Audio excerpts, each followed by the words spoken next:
बेटे अब तक अपने हम लोगों ने इसके ऑलमोस्ट 20 क्वेश्चंस कर लिए थे और जितना समझाना हो सकता था वो मैंने आपको समझाया था। अब थोड़ा सा हम इसके आगे के क्वेश्चंस पे आते हैं, देखते हैं कि आगे किस तरीके के और इसके क्वेश्चंस आ रहे हैं। अगर आप अपनी क्लास के सारे क्वेश्चंस की प्रैक्टिस कर लेते हो तो आप यकीन मानना लगभग लगभग आपका सिलेक्शन पक्का है। 100% कह नहीं सकता, अदरवाइज मैं 100% भी कहता, पर आप 99% तो मान ही लीजिए कि पक्का है, क्योंकि उसका रीजन है कि इसमें हर वो तरीके के क्वेश्चन दिए हुए हैं, हर उस तरीके के क्वेश्चन दिए हुए हैं जो कि आपसे आज तक पूछे जाते हैं। क्लियर है? तो सबसे जरूरी है, अगर आप वास्तव में चाहते हैं कि आपका सिलेक्शन हो, पहले इसको कंप्लीट करो और इसके बाद जो आपको बुक सजेस्ट की है उससे आप प्रैक्टिस करो। क्लियर है? क्लास की वर्कशीट की बहुत ज़्यादा इंपॉर्टेंस रहती है, क्योंकि वर्कशीट में हर एक तरीके के क्वेश्चन है। जिस तरीके के क्वेश्चन पिछले साल से पेपरों में, पिछले कई वर्षों से पेपरों में आ रहे हैं, उस तरीके हर एक तरीके का क्वेश्चन है। बात क्लियर है? अब थोड़ा सा आप यहां देखें, कुछ इस प्रकार आपके ये क्वेश्चन रहेंगे। यदि विष्णु का चिन्ह राज के चिन्ह से 20% कम है, ये चिन्ह गलत लिखा हुआ है। अगर विष्णु के अंक,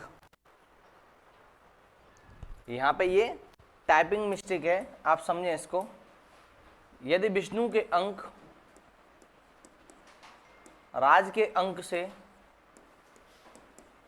20% कम है तो राज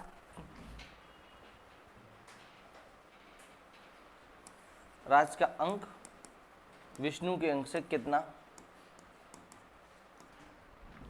बात समझना बेटे, सिंपल सी बात। देखो, विष्णु के अंक राज के अंक से 20% कम है, राज के अंक से 20% कम है। सिंपल सी बात ये समझना, विष्णु के, देखो तुलना ये आपकी किससे कर रहा है? राज से कंपैरिजन कर रहा है ना। विष्णु के अंक किससे कम है? राज से। राज से कम है। मान लो राज के कितने मार्क्स होंगे, माना, ये हमने माना है। राज के मैंने कितने मान लिए? 100। विष्णु के क्या है? राज से 20% कम है, तो भाई विष्णु का कितना हो जाएगा? 80। तो राज के अंक विष्णु के अंक से कितने प्रतिशत अधिक हैं? राज के अंक, अब आप समझें, राज के अंक विष्णु के अंक से कितना अधिक है। राज तुमको मालूम चल रहा है 80, सॉरी, राज तुमको मालूम चल रहा है 100 है, विष्णु कितना 80 है, तो बेटे ये इससे कितना ज्यादा है?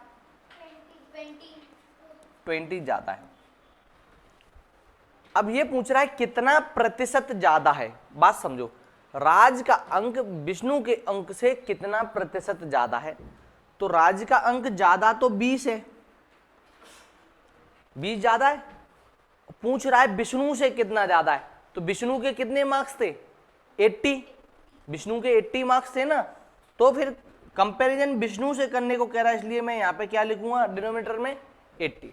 राज के अंक विष्णु से कितने ज्यादा हैं, तो राज के अंक ज्यादा तो 20 हैं। कितने ज्यादा है? 20। पर विष्णु से कितना प्रतिशत ज्यादा है, तो 20/80। बात क्लियर? विष्णु 20/80 प्रतिशत पूछ रहा है, कितना प्रतिशत ज्यादा, इसलिए मैंने इसको 100 से मल्टीप्लाई किया। 20 से ये 1 टाइम, 20 से 4 टाइम, 4 से ये 1 टाइम, 4 से ये 25 टाइम इज इक्वल टू 25%।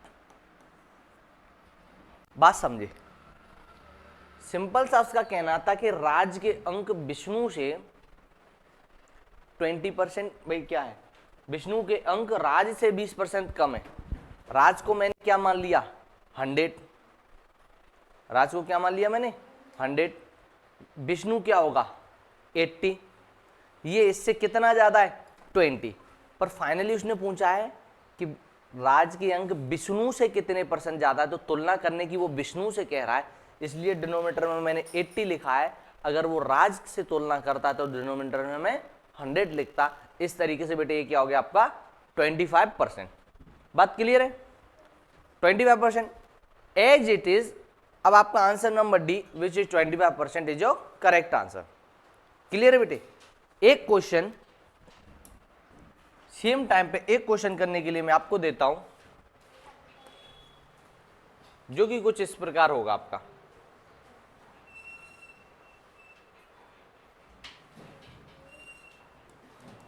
ये आप मेरे को करके बताएंगे।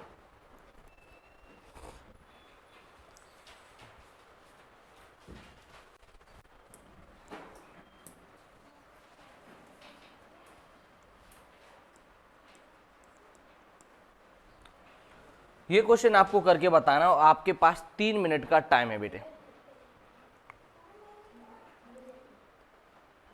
बेटे टाइम समझेंगे, 3 मिनट का आपके पास टाइम है जिसमें आप इसे नोट भी करें और अगले क्वेश्चन को करें भी। क्लियर है?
यहाँ पे आपको राज के कोई भी अंक नहीं दिए गए थे, तो आपने फिर से यहाँ पे क्या किया, आपने यहाँ पे फिर से भैया राज को मान लिया 100 लेट।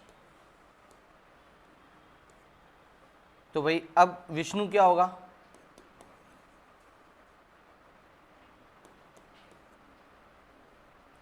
थर्टी % कम है, ये कितना होगा 70।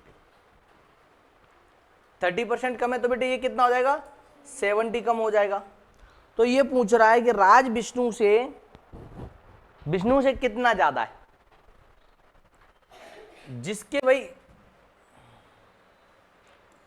ये जिसके साथ आ जाता है पीछे, जिससे तुलना कर रहा हूं विष्णु से कह रहा है, वो हमेशा डिनोमिनेटर में आएगा। जैसे ऑफ और का के बाद वाला डिनोमिनेटर में आता है वैसे ही ये तुलना वाला नीचे आता है। तो इन दोनों में अंतर बेटे कितने का है 30 का। 30 अपॉन विष्णु से पूछ रहा है तो विष्णु कितना हो जाएगा बेटे 70 इंटू 100, एक जीरो से एक जीरो गया, ये क्या बचा बेटे 30 100 अपॉन 7%।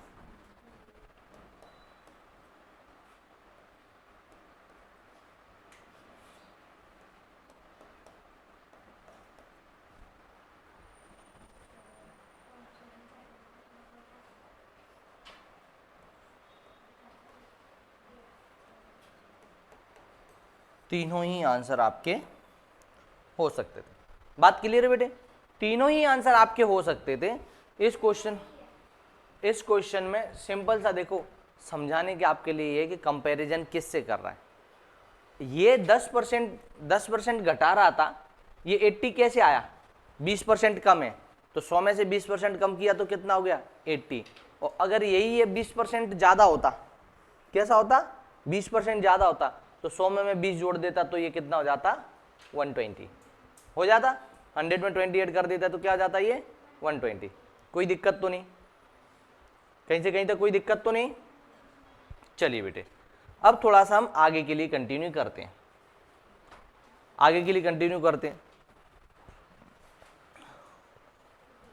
नेक्स्ट क्वेश्चन आपका कुछ इस प्रकार है, इसे पढ़ें। राम का वेतन 10% बढ़ जाता है, कुछ महीने के बाद उसका वेतन 10% कम हो जाता है। पहले वेतन क्या होता है 10% बढ़ता है, फिर वेतन क्या होता है 10% घट जाता है। एक चीज अगर मैं आपको बताऊं, बात समझना, मैं यहां पे थोड़ा सा आपको एक मान लेता हूं, लेट वेतन मतलब सैलरी, मान लो सैलरी उसकी 100 है। हर चीज अपना 100% होती है कि नहीं होती।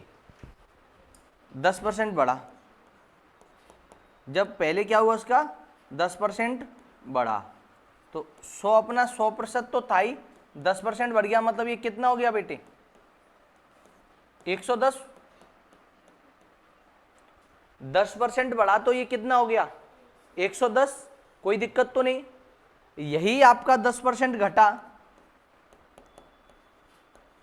हर चीज अपना 100% होती है, 110 तो ये था, हर चीज अपना 100% होती है, 10% घट गया तो ये कितना रह गया होगा खुद का 90% रह गया होगा कि नहीं रहा होगा 90% अपॉन 100 आपका 0 से 0 इज इक्वल टू आपका 99। क्लियर बेटे। अब आप देखो एक बार बढ़ गया एक बार घट गया, ये जितना था उस था कि नहीं हुआ। फाइनली इसको क्या हुआ, फाइनली इसको लॉस हुआ। पहले 100 था और ये 99 रह गया, कितने का लॉस हो गया 1। अगर यही मैं आपसे पूछूं कि लॉस परसेंट क्या होगा बेटे, आपका लॉस परसेंट क्या होगा, तो क्या होगा 1 अपॉन ओरिजिनल वैल्यू इंटू 100। इससे ये गया और ये कितना लॉस परसेंट हो गया बेटे 1%। कितना लॉस परसेंट हो गया बेटे आपको 1%, कोई दिक्कत तो नहीं है। कितना हो गया ये 1%। क्लियर है ना। ये अब आपका यहां आप समझ पाए लॉस परसेंट कितना हो गया 1%। अब ये तो आपको समझाने के लिए था।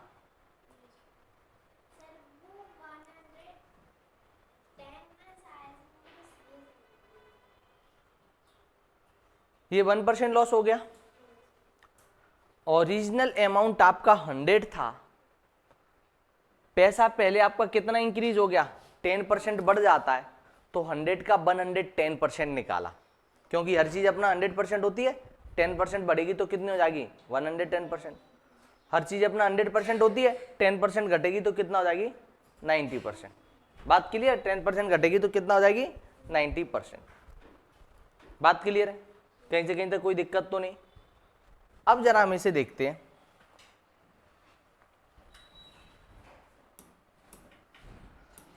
अब जरा मैं इसे इरेज कर दूं थोड़ा सा, ये समझाने के लिए था आपके लिए। अच्छा मैं इसे थोड़ा सा और समझा दूं, अब बात समझे। इतनी लंबी प्रोसेस करने की बजाय आप एक बात यहां समझ गए होंगे, कि अगर सेम अमाउंट बढ़ता है, मान लो 10% ही बढ़ता है 10% ही घटे, सेम अमाउंट बढ़ता है घटता है, तो फिर हमको क्या होता है लॉस होता है। यहां क्या हुआ लॉस रहा होता तो हमको क्या होता लॉस। 30% ही बढ़ रहा होता 30% ही घट रहा होता तो हमको क्या होता लॉस। ऐसे केस में क्या होता है बेटे लॉस होता है। अब आप देखो यहां पे मैं डायरेक्ट एक फॉर्मूला और बता दूं आपको, x square upon 100। X square में एक्स क्या है इंक्रीज और डिक्रीज परसेंट। लॉस परसेंट क्या है इंक्रीज और डिक्रीज इन परसेंट। 10% बढ़ रहा है, 10% घट रहा है, इसका मतलब ये क्या होगा, अगर मेरे को लॉस परसेंट निकालना था तो मैं सीधा निकाल सकता था 10 स्क्वायर अपॉन 100, तो 10 का स्क्वायर 100 और 100 से 100 करूंगा तो बेटे ये कितना आ जाता, मेरे को डायरेक्ट मालूम चल जाता loss percent is equal to 1। Direct मालूम चल सकता था मेरे को loss percent is equal to 1, कोई दिक्कत तो नहीं, कोई दिक्कत नहीं ना। तो हम डायरेक्ट लॉस परसेंट निकालने के लिए इसका इस्तेमाल हम नहीं करेंगे। जब हमको सेम अमाउंट इंक्रीज हो रहा है, सेम अमाउंट डिक्रीज हो रहा है, तो हम किस तरीके से निकाल लेंगे, loss percent equal to x.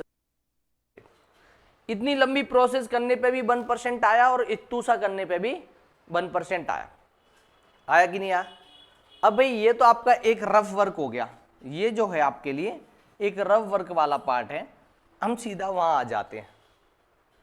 आपको लॉस परसेंट मालूम चल गया 1% हुआ, लॉस परसेंट मालूम चल गया 1% हुआ। आगे क्वेश्चन पढ़ो, यदि उसका प्रारंभिक वेतन 15,000 था तो उसके वेतन में अगली वृद्धि या कमी ज्ञात कीजिए।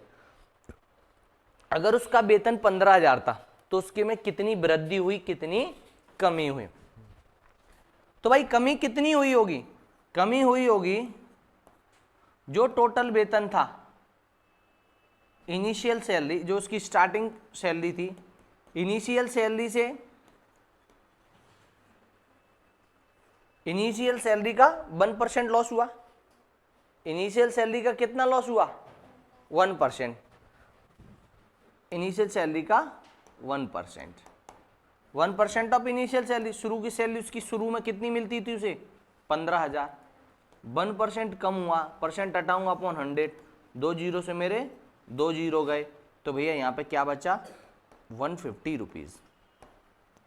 तो आप कहेंगे सर कितनी सैलरी में कमी हो गई बेटे, कितनी कमी हो गई बेटे, 150 रुपीज़ की, और ये क्या होगा, डिक्रीमेंट होगा। ओके, बात समझ पा रहे हो। जब सेम अमाउंट बढ़ाया जाए, सेम अमाउंट घटाया जाए, ऐसे केस में हमेशा लॉस होता है। लॉस निकालने का तरीका ये रहा, और शुरू की सैलरी उसकी 15,000 थी, 1% कम हो गई, क्लियर है। तो 1% किसके इक्वल है भैया, 150 के। वो आपसे ये भी पूछ सकता था कि 1% कम होने के बाद उसकी सैलरी कितनी रह गई, ये सब करने के बाद उसकी सैलरी कितनी रह गई। तो बात समझो, सिंपल सी बात, कि कोई भी सैलरी उसकी 100% थी, 1% कम होकर रह जाती तो कितनी रह जाती, 99% रह जाती कि नहीं रह जाती। आप इस क्वेश्चन को नोट करो, और एक नेक्स्ट क्वेश्चन जो है मैं आपको करने के लिए दे रहा हूं, वो आपके लिए कुछ इस प्रकार है। ये आपके लिए रफ वर्क था, इसको करने की जरूरत नहीं है, समझाने के लिए था, मेन आपको वो नोट करना है। आपको आंसर देना मेरे को, आपके पास 3 मिनट का टाइम है जिसमें आप इसे नोट भी कर सकते हैं और सॉल्व भी कर सकते हैं।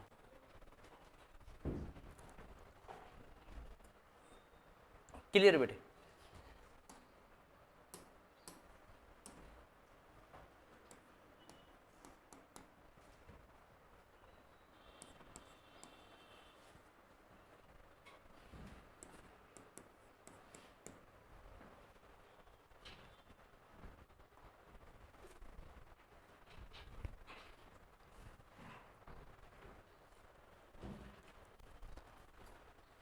टाइम मैनेजमेंट का आप अच्छे से ध्यान रखेंगे।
बात समझे बेटे, अभी यहां अपनी बात समझे।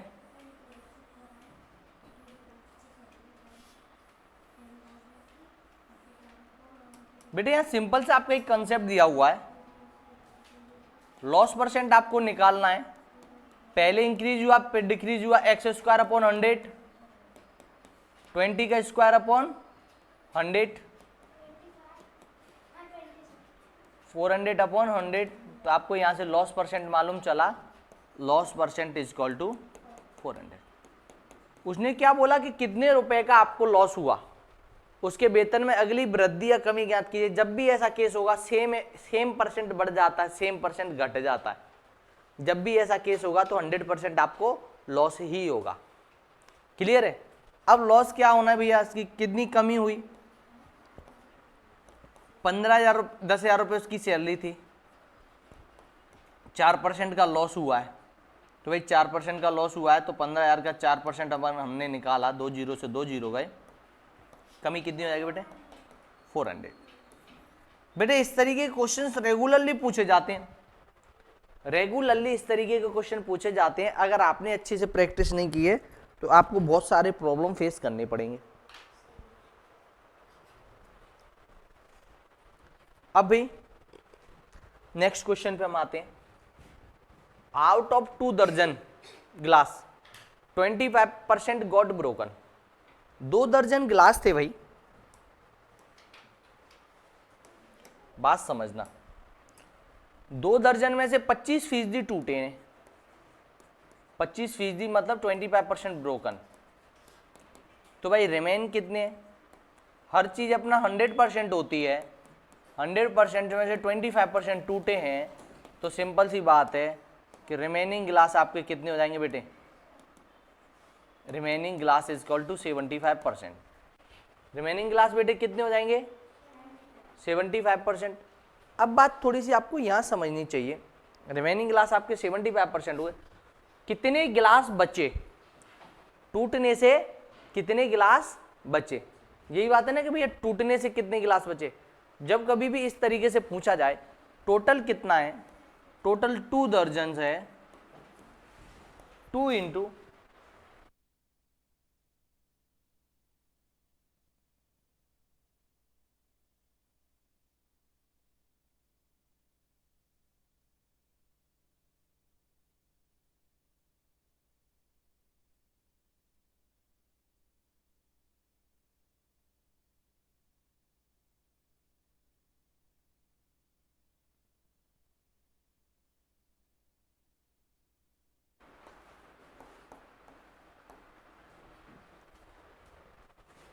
दो दर्जन थे, 2 दर्जन मतलब कितना होगा 24, और 24 के कितने प्रतिशत रिमेनिंग होंगे,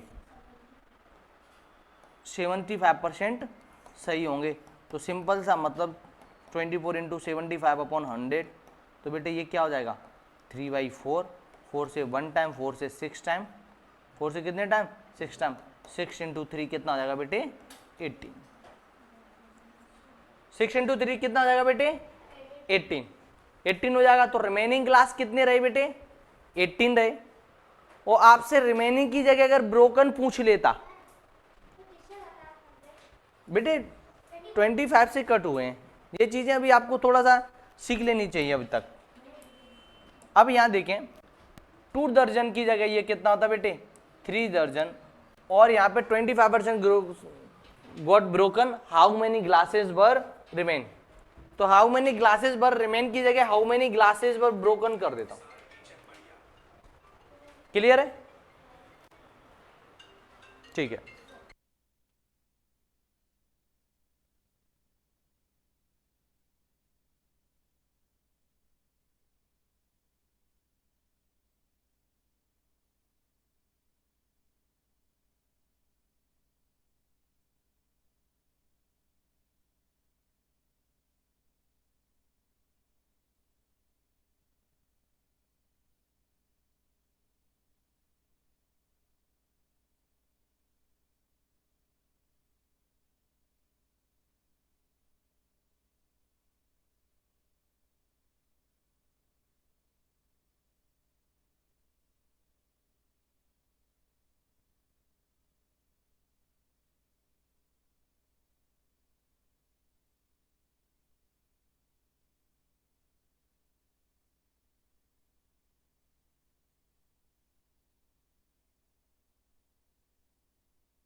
आपको 2 मिनट का टाइम है इसको करने के लिए।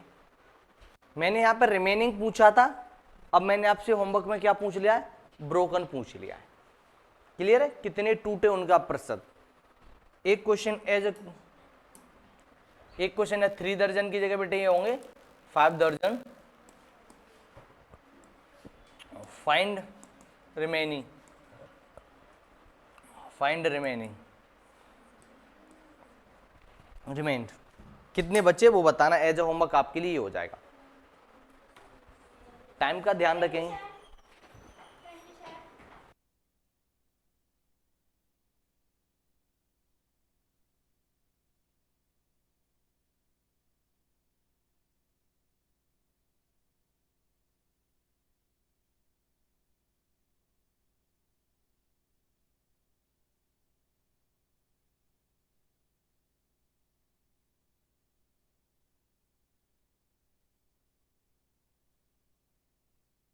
मैंने यहाँ पर रिमूव नहीं किया, इसका मतलब सिर्फ मैंने दर्जन चेंज किया, बाकी वही है। ओके ना। अब सेकंड में मैंने क्या पूछा आपसे, फाइंड रिमेंड, तो कितने रिमेंड बचे।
आपसे इसमें मैंने ब्रोकन के बारे में पूछा था कि भाई ब्रोकन कितने हैं, तो ब्रोकन कितने थे 25%, 3 दर्जन मीन्स 36, तो 36 का 25% निकालना है ना आपको।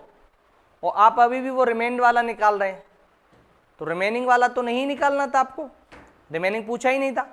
जो क्वेश्चन मैंने एज ए होमवर्क दिया हुआ है घर के लिए, उसमें मैंने आपसे रिमेनिंग पूछा है।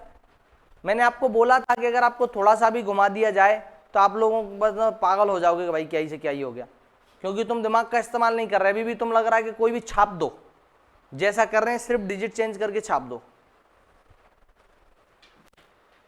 आगे को आए। In a class of 40 student, इसमें डिजिट एक गायब है, इसे इंप्रूव कर लेना। 6 are boys, find the ratio. कक्षा में 6 लड़के हैं, लड़के और लड़कियों की संख्या का अनुपात ज्ञात करो। बात समझना या, बॉयज कितने हैं 6, गर्ल्स कितनी होंगी, total student minus boy, total minus boy, तो टोटल कितने दिए हो बेटे 40, बॉय को माइनस करूंगा 6, girls is equal to, girls बेटी कितने हो जाएंगी 34। यहाँ पे आपसे पूछा क्या गया है, पूछा गया find the ratio of boys ratio girls. जो पहले दिया है उसे पहले लिखो, बॉयज पहले दिया तो पहले बॉयज को लिखूंगा। 6 गर्ल्स बाद में दिया है तो क्या होगा बेटे 6:34। अब 6:34 को ऐसे लिख सकता हूं, किसी कॉमन नंबर से कट होता है, 2 से कट होता है 3 टाइम, 2 से कट होता है 17 टाइम, ये इक्वल हो जाएगा बेटे 3/17। 3/17 का मतलब it is equal to 3:17। Option number B which is 3:17 is your correct answer. Clear है बेटे? बात समझ में आई क्या हुआ इसमें? बात समझ में आई क्या हुआ है? सिंपल सा इसमें एक ही बात पूछी गई थी, बॉयज का गर्ल्स से क्या रेशियो है। क्लियर? बॉयज 6 दिए हुए थे, टोटल स्टूडेंट 40 थे, 40 में से बॉयज को माइनस कर दूंगा, गर्ल्स बचेंगी।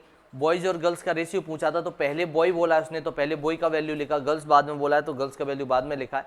जिस कॉमन नंबर से कट हो रहे थे मैंने इन्हें कट किया है। क्लियर? Very good. एक question as a class work में आपको देता हूं, एक question as a class work आपके लिए है एंड एक क्वेश्चन एज अ होमवर्क आपके लिए है।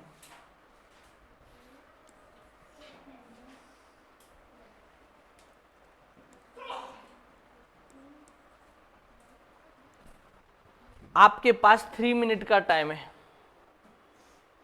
ठीक है भी नहीं, 2 मिनट का टाइम है, इतना बड़ा क्वेश्चन नहीं है वो, आप समझे यहाँ।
अब हो गया।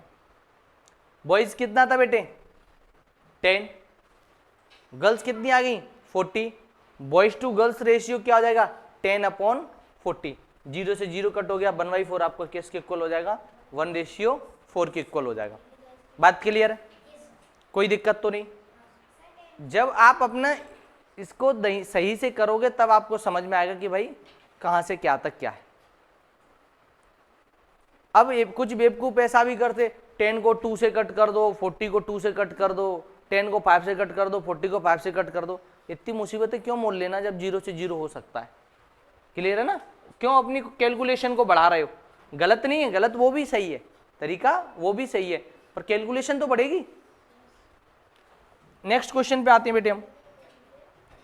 नेक्स्ट क्वेश्चन आपका कुछ इस प्रकार है, find the price of an Almirah is decreased by 15%. If present price of Almirah be 2975, then find the price of initial price of Almirah.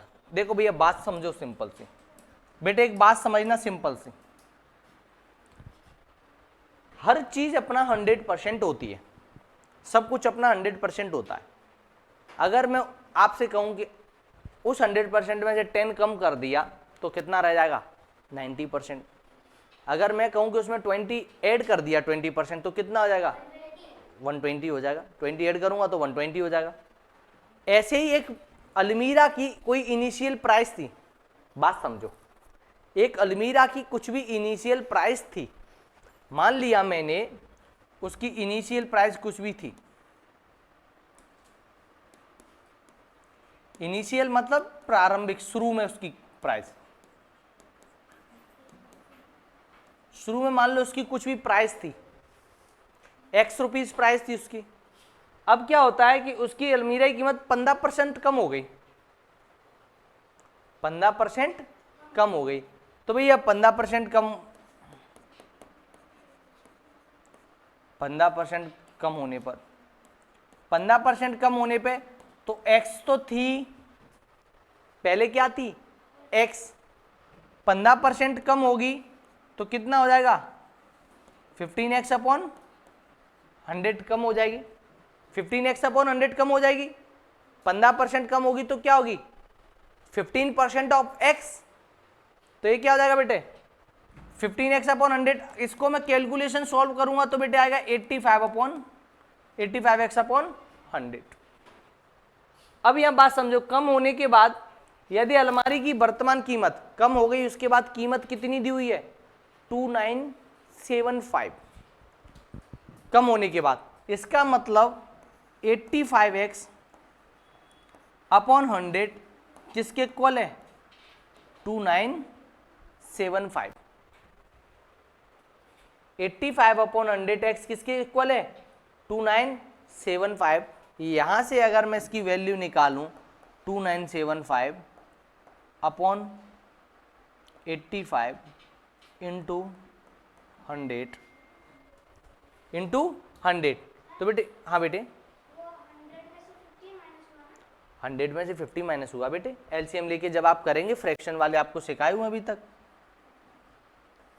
अब बेटे ये आपका गया 35 टाइम x का वैल्यू कितना हो जाएगा कि भैया इसकी इनिशियल प्राइस कितनी रही होगी? 3500 इसकी शुरू की कीमत रही होगी। अब हम कभी भी इस तरीके से नहीं करेंगे, बात समझो, यहां हमको करना नहीं है इस तरीके से, कभी भी करना नहीं इस तरीके से। अब बातें समझो जरा भाई, थोड़ा सा स्मार्ट तरीका समझो। एक्चुअल में हो यही रहा है कि स्टार्टिंग में x था, 15% कम हो गया, तो x में से 15% कम हुआ तो कितना रह गया? वो 85%। 85% रह गया ना, x का 85%, परसेंट हटा दिया तो इसलिए तो 85 अपॉन 100 हो रहा है। 85% रह गया, 85% किसके इक्वल रख दिया? 2975 के बाद 100% निकल आया। बात यहां थोड़े से इसका अपना टाइम बचाने की है, बात समझना।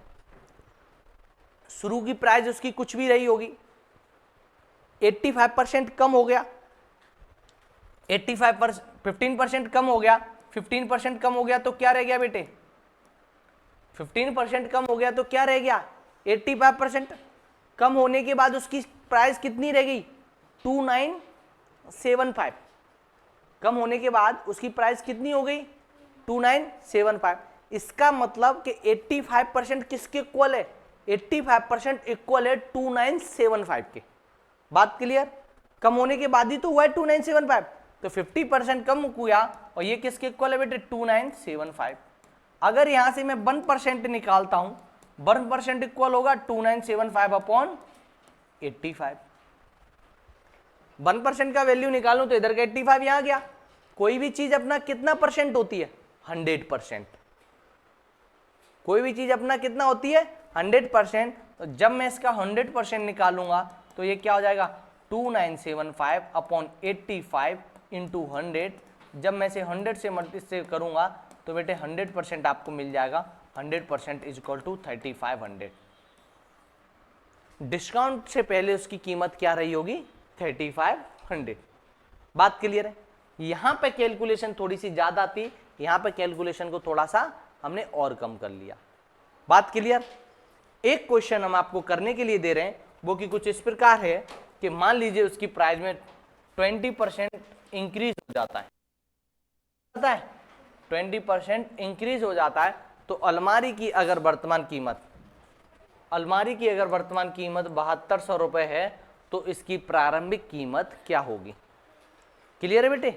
अगर इसकी इनिशियल कीमत 7200 है तो व्हाट इज हिज इन, अब ये करंट कीमत, इसकी प्रेजेंट प्राइस 7200 है, so what is his initial price. आपके पास 2 मिनट का टाइम है, 3 मिनट आप कह सकते हैं, ये लीजिए, जिसमें आपको इसे करना है और हम इसका आंसर आपको प्रोवाइड करवाना है। एज इट इज, एक क्वेश्चन एज अ होमवर्क आपके लिए रहेगा, एक क्वेश्चन आपके लिए एज अ होमवर्क रहेगा, वो कुछ इस तरीके से रहेगा, 10% डिक्रीज और ये आपका हो जाएगा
की भी आपकी हद होती है, क्योंकि आप कहीं ना कहीं अपने दिमाग का इस्तेमाल नहीं कर रहे हैं, या तो मे भी पॉसिबल है आपके पास है नहीं। बात समझो, क्वेश्चन को सब लोग, मैं बोलता हूं करने से पहले 2 बार सोचा करो। एक अलमारी की कीमत 20% इंक्रीज हो गई, कितना हो गई, 20% इंक्रीज हो गई।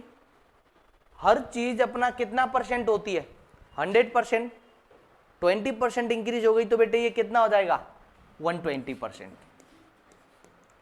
20% इंक्रीज हो गई तो बेटे कितनी हो जाएगी, 120%। इंक्रीज हो जाने के बाद उसकी वैल्यू कितनी हो गई, 7200। तो 120% किसके इक्वल होगा, 120% इज इक्वल टू 7200, होगा कि नहीं होगा। यहीं से अगर मैं 1% निकालता, 1% निकालता तो क्या करता, 7200 अपॉन 120।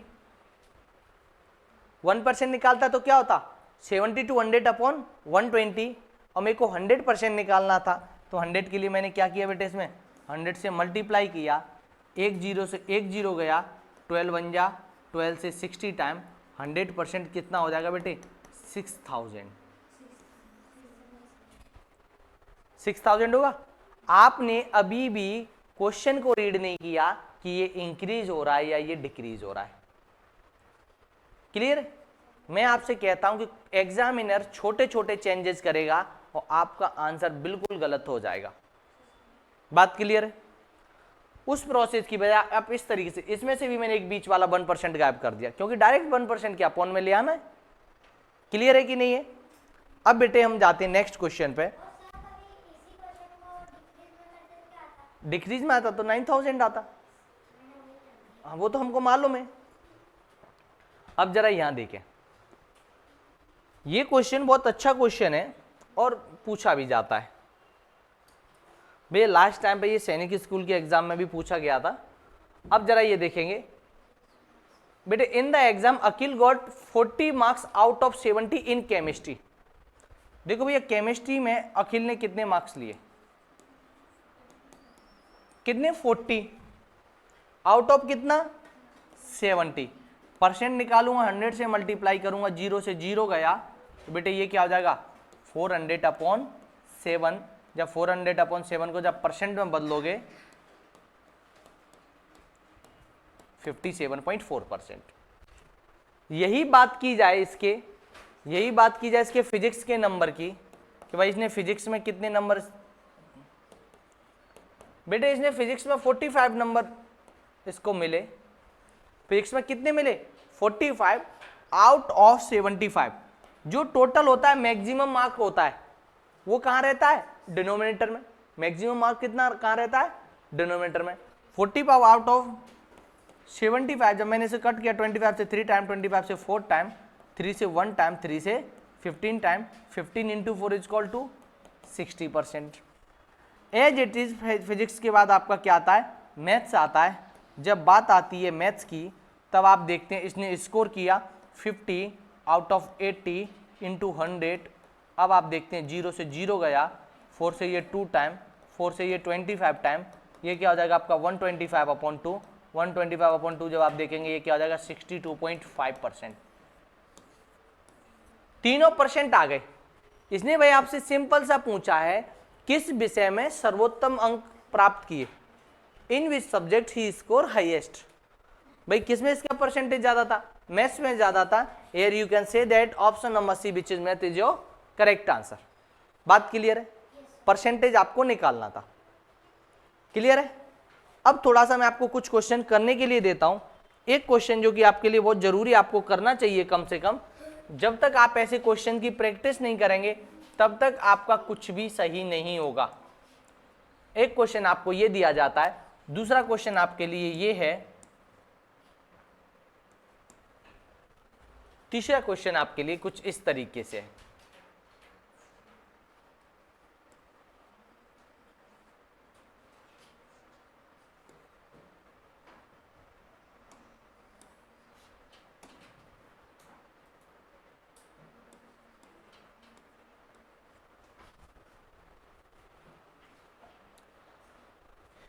और एक क्वेश्चन आपके लिए एज ए होमवर्क है, वो कुछ ऐसे है।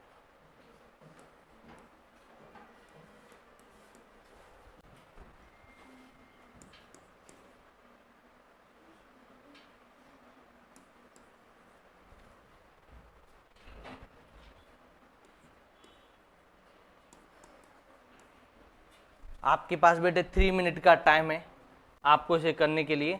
आप मेरे को 3 मिनट में बताएंगे कि आपका क्या करेक्ट आंसर होगा।